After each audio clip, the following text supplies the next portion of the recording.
Welcome back, everybody, to What Really Matters. I'm Tablet Deputy Editor Jeremy Stern with you in Los Angeles. I'm here, as always, with Walter Russell Mead, Tablet news writer, Global View columnist of the Wall Street Journal, and distinguished fellow at Hudson. You're calling in from the Swiss Alps today, Walter. What on earth could you possibly be doing there? It's a World Economic Forum, and so I've been up here, sort of plotting, trying to advance the cause of cosmopolitan globalism. Right. You make us all eat insects instead of beef. That would just leave more beef for us. So, yes. All right. Well, it's been quite a week, so let's get into this week's news. First story of the week. Voters in Taiwan went to the polls on Saturday, delivering a decisive victory to Vice President Lai Ching-te of the pro-Western Democratic Progressive Party in what analysts are calling a firm rebuke of Beijing that is likely to increase tensions between the island and the mainland. Lai, who has championed Taiwanese independence in the past, triumphed with just over 40% of the vote in a rare three-way race. The candidate from the Kuomintang, which favors closer relations with mainland China, received 33%. The Wall Street Journal reports that Beijing is likely to increase its economic and political pressure on Taiwan in response to Lai's victory, including through stepping up gray zone warfare, maneuvers designed to harass Taiwan's military without openly initiating a war. Walter, is it news or faux news? I would say the victory was not as decisive as you were making it sound. 40% it's a win in a three-way race, but it's not a majority. And actually, the DPP ended up with fewer votes this time than it had the last time around. So, and also they lost control of the legislature, so that now, there's no party that has a majority in the legislature. So I would not say this was a triumph for the DPP, although usually in Taiwan, it's very unusual in Taiwanese politics for somebody to win three in a row. So it is striking, but it's not overwhelming. I'm sure that the Chinese are less than pleased with what's happened. We'll have to see how they take it. I noticed that almost immediately afterwards, one of the Pacific Island nations, Nauru, I believe, shifted its recognition from Taiwan to Beijing. So they've certainly, they've struck the first return blow. There was another story in the Journal this week about how something like $19 billion in defensive weapon systems that Taiwan's ordered from the U.S. are backlogged by several years. At this stage, at the beginning of 24, how seriously do you think the Chinese are taking America on the Taiwan question? Well, I mean, if they weren't taking us at least a little bit seriously, probably the Chinese would be in Taiwan at this moment. But I do think the Chinese do not feel that the United States is on an upsurge, either in terms of preparedness or will. But the fact that they're not making obvious preparations for an invasion or for major action, we'll have to see what happens. But I believe that they are still deterred by their concerns about how the U.S. might react. But we are cutting into our margin, and that's not a wise thing to do. All right, our second story, and it's the one that people tune in for. Donald Trump won the Iowa caucuses Monday with the largest margin in the history of the first Republican presidential nominating contest, cementing an early victory in his defiant bid to return to the White House. With 97% of the vote reported, the AP said Trump had 51%. He was followed by Ron DeSantis at about 21% and Nikki Haley at about 19%.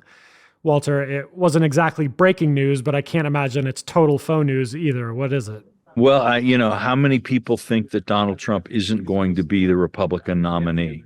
I think the most interesting thing about the Iowa vote was that it does seem as if he succeeded in broadening the base of his support in the Republican Party, and that he carried a number of places that he didn't carry the last time he was in a primary there. So Trump is not getting weaker. That's clear.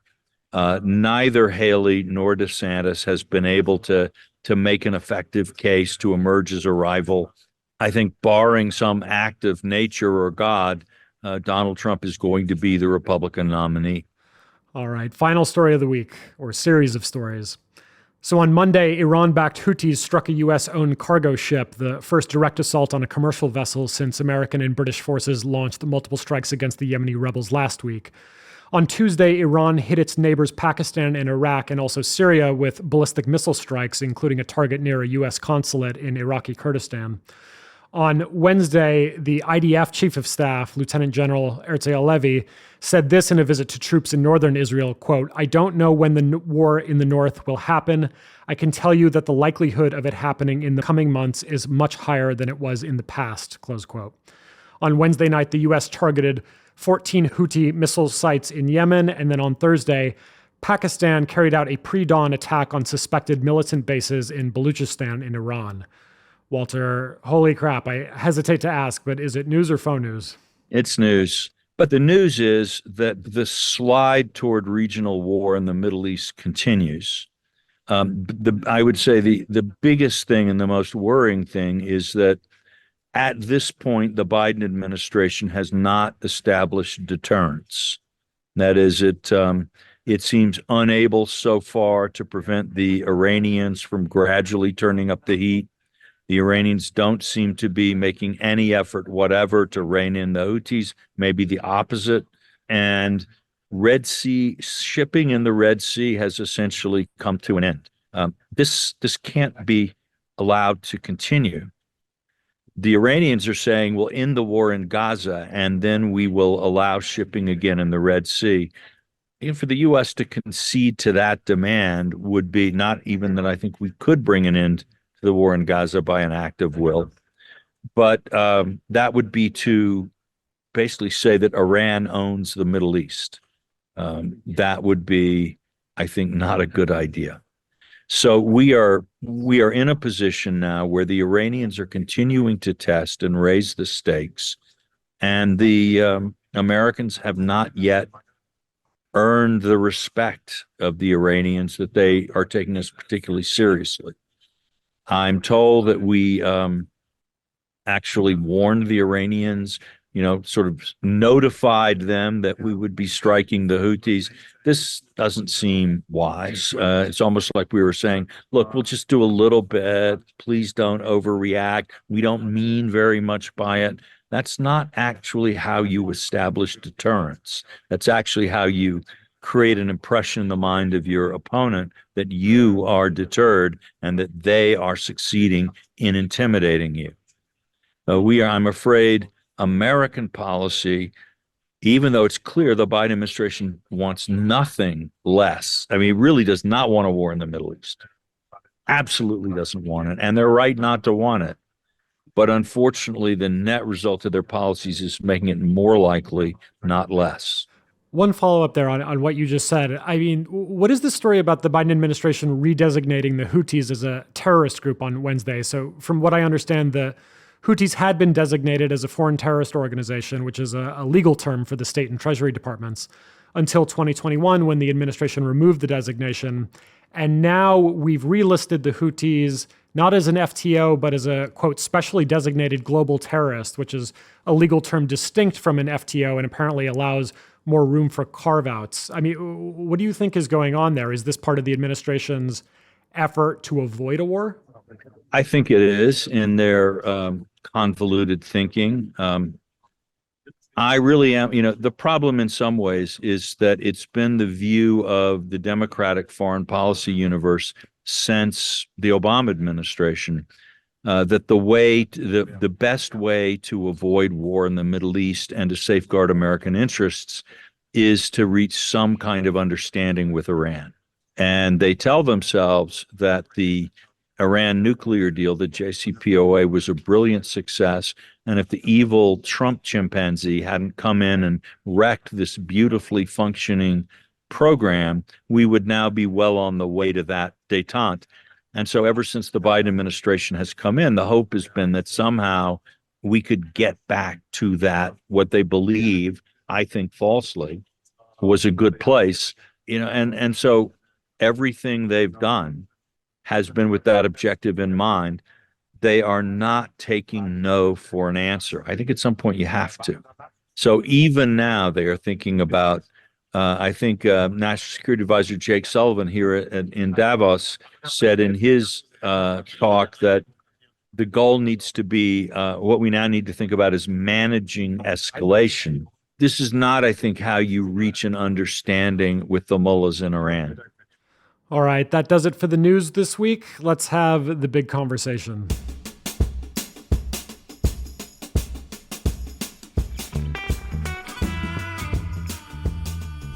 You've been chumming it up in Davos at the annual World Economic Forum in the Swiss Alps this week, Walter, and it's clear from the 2 journal columns you've written that you are not yourself Davos Man. You're merely there to observe him in his natural environment. But it made me think of a Via Media piece or series of pieces you wrote several years ago in the early Obama era, long before the Trump phenomenon began, on the kind of treason of the elites. You talked about the ways in which American elites had started to see themselves more as citizens of the world rather than citizens of the United States, and had become kind of intoxicated by globalization, unmoored from the national interest. And also the ways in which American elites had started to kind of maybe trivialize or diminish their sense of duty, or a sense that their privilege is tied to duty to the rest of the country. There's been a populist backlash in the US and across Europe since you wrote those essays maybe 12 or 15 years ago. And I'm curious whether in Davos this week you see an elite chastened by this development, or has it made them kind of even more defensive and paranoid and desperate to protect their position? Well, you can be paranoid and desperate at the same time. Here's the thing. First of all, there's actually nothing bad with thinking of yourself as, in some sense, a citizen of the world. We are all human beings. There are things, this is the only planet we've got. And until Elon Musk gets us to Mars, it's the only one we've got. And I think even after he gets us to Mars, it'll be the only one we've got that's worth having. And it needs, we need to live together. There are all these nuclear weapons. There are, we actually do have to cooperate. And so this sense that there's, the tribe and loyalty to the tribe is everything, and that the global thing is empty, this is wrong.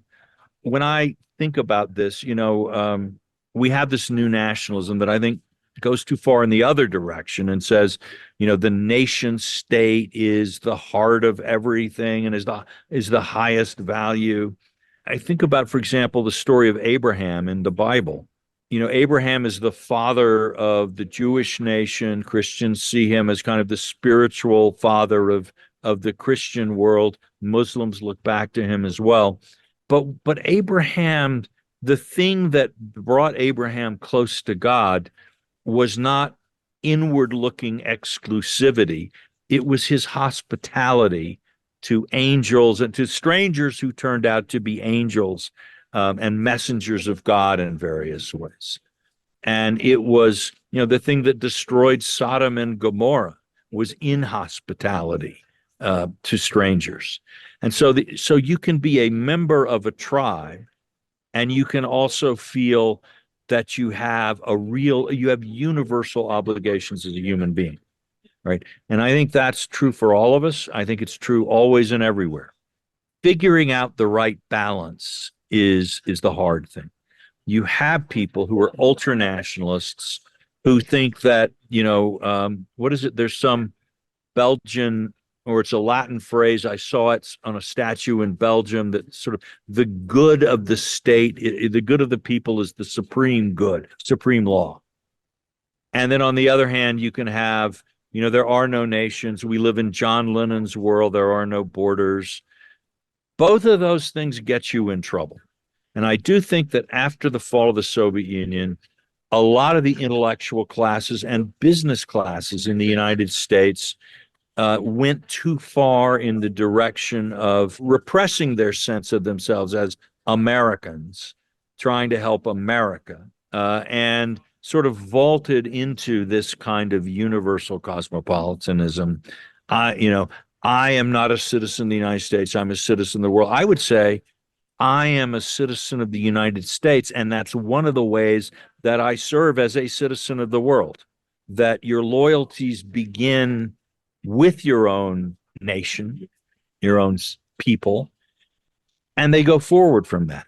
And that in trying to help make the world a better place, yes, I'll, try to help women's education in Nigeria. I'll, want trade practices that help India to, there are all kinds of things I might want to do.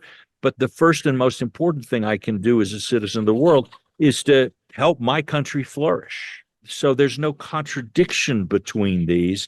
And to feel that there's a contradiction, either on the ultranationalist side or on the ultra-globalist side, is to get it wrong.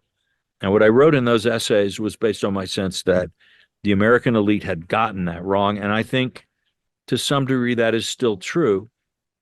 And I think that the sort of populist reaction, which does sometimes, not always, but sometimes take the form of this excessively chauvinistic nationalism, exclusivistic nationalism, is a reaction to this failure of the elites.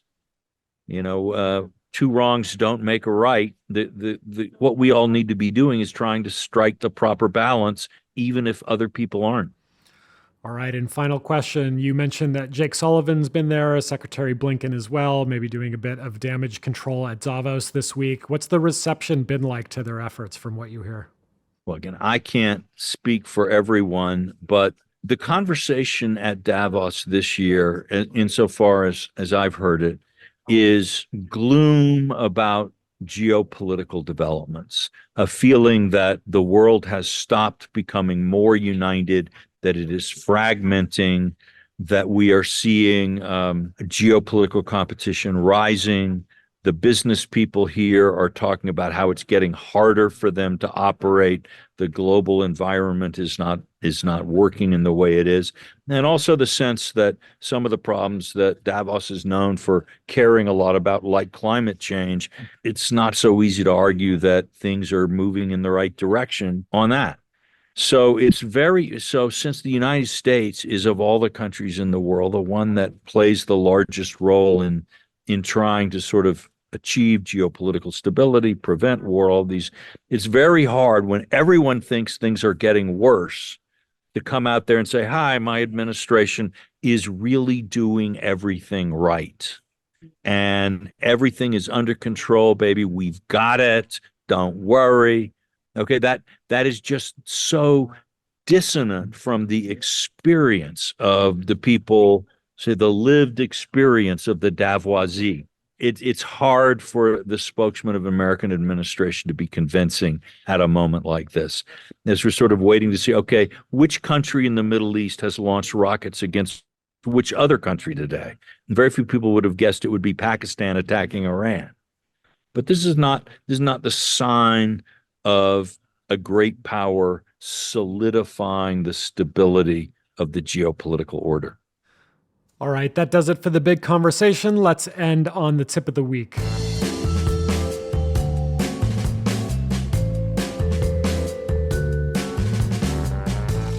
I'm sure Davos is only the first of many conferences you'll attend this year, Walter. I've only attended a fraction of the conferences you have, but I almost always end up eating too much of the food, and then I get sleepy and my mind wanders during the panels and the speeches, and I end up leaving to go explore the surrounding area. And, maybe you do some networking and have some very interesting sidebar conversations, but those are always kind of worse than they are in other settings. So besides not being a speaking attraction unto myself like you, I know I'm also probably just doing these conferences wrong. And a lot of other people who attend conferences in whatever industry they're in might feel the same way. So as a longtime veteran of conferences, tell us, how do you think about these? What's the best way to do them? Yeah, well, definitely, Jeremy. Slackers like you aren't going to get invited back. That's clear. You wonder why no one invites you to conferences. When you go, you don't go to the panels, you fall asleep. You sneak out to whatever dives you're thinking of in the city, right? Okay, we got it, Jeremy. First of all, you shouldn't go to a conference you don't have a good reason to attend. If there's nothing there that interests you, and it can be the subject of the conference, and it can be the people at the conference, in a place like the World Economic Forum, not all of the panels are interesting. Some of them are extremely interesting. Some of them, I would really pay money not to attend. But there are enough things here that you can skip. There's a smorgasbord. But here, actually, the people that you see are very interesting. They're people that maybe you've known before and in other places, or people you've always been interested in, and suddenly you're sitting next to Tony Blair on a couch, and you turn and you say hello. I guess the step one is go to good conferences.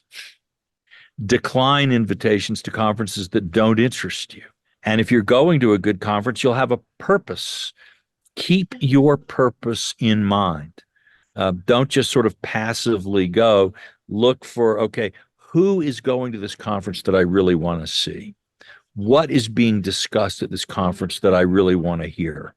When do I want to spend my time listening to what people are talking about? And when is the right time to be out there in the lounge talking to others? It's usually a good thing to have some people that you already know who are going to be there. So you can sort of compare notes and, they're going to some little dinner or some little gathering and say, well, come along with us. So you've got to invest in it. I am not a champion conference goer. I don't play Davos to win. I play at best to show. But over the years, I have learned a great deal from being here. And obviously, when I have this little job of being a global view columnist for an American newspaper, where else am I going to be able to talk to people from all over the world? So many countries, even sort of riding in the van to and from the hotels, you'll find out, well, this person here has actually been heavily involved in conservation in the Philippines, which means that you may not be interested. That may not be what my column is about, is conservation in the Philippines, but she has been coming up dealing with the Filipino government and politics on the ground in all kinds of convoluted ways: land interests, housing developers, indigenous groups. And so you start getting a picture of a society. And then, so next time I go to the Philippines, maybe I'll see her, but what I'll have in my mind is this much more textured understanding of how that place works. So you've got to be open to learning things at a conference that you didn't know you needed to know when you went, but still don't go to conferences where the topic doesn't interest you and you think the other people there are dull. That's just a big mistake. All right, there you have it. Thanks to our producer, Noam Bloom. Thanks to Will Cummings at Hudson and my co-host, Walter Russell Mead. I'm Jeremy Stern. We'll see you next week. And until then, please consider rating the podcast and leaving a review.